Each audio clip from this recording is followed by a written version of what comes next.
We always thought ghost hunting was a joke, just one of those late-night dares people did for thrills, like watching horror movies or telling scary stories around a fire. But that night, we learned it wasn't a game. It started with boredom. Four of us, me, Ryan, Lisa, and Mark, were sitting in Ryan's basement. Pizza boxes on the table, a half-finished video game on pause, and nothing else to do. Lisa was the one who said it, almost too casually. "Let's go to Fairchild Manor." The room went still. Everyone knew the name. An old mansion on the edge of town, abandoned for decades. People whispered about shadows in the windows, a girl singing in the dark, and neighbors swore they saw candlelight flicker inside even though no one lived there. Ryan smirked. "Perfect. Free entertainment." Mark shook his head. "That place is a death trap. The floorboards are rotten. Half the roof collapsed last year, but Lisa was already scrolling on her phone, pulling up ghost hunting apps, forums full of creepy stories. She read one aloud. "We heard a voice say, 'Help me,' and the door slammed shut." Another said, "You don't go there twice. Not unless you want it to follow you." I should have said no, but by the time we piled into Ryan's beat-up car, the decision was already made. The drive felt endless. The deeper we went, the darker it got. Streetlights disappeared, and the forest pressed in tight. The only sound was the crunch of gravel under the tires. At one point, Lisa muttered, "Feels like we're driving into nowhere." And she wasn't wrong. When the house finally appeared, it didn't feel real. It rose out of the darkness like a corpse out of the grave. Towering, decayed, the shutters hanging loose, the porch sagging like it could collapse at any second. One upstairs window was cracked open, and I swear a curtain shifted, even though there was no breeze. I saw that," I whispered. Ryan laughed, though his voice was tight. "Probably raccoons. Or squatters." We climbed the creaking steps, each groan of the wood echoing into the night. Inside, the smell hit us.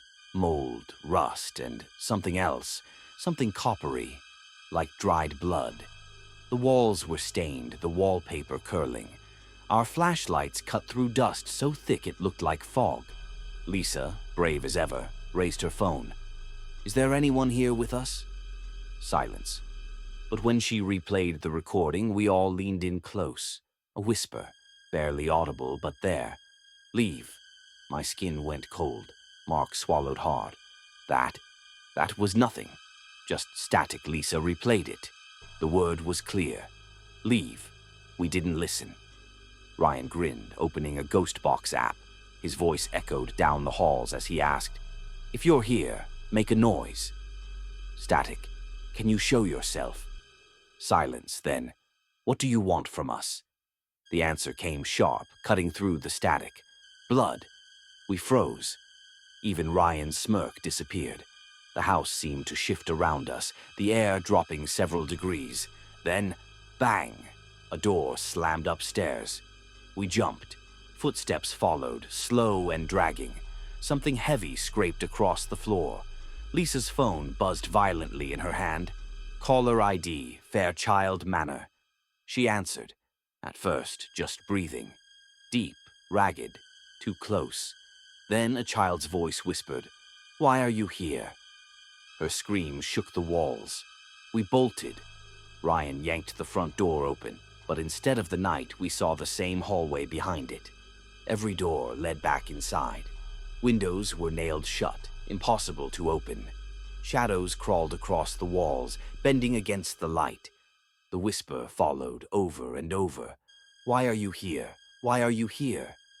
We stumbled into the master bedroom, wallpaper peeling, ceiling sagging.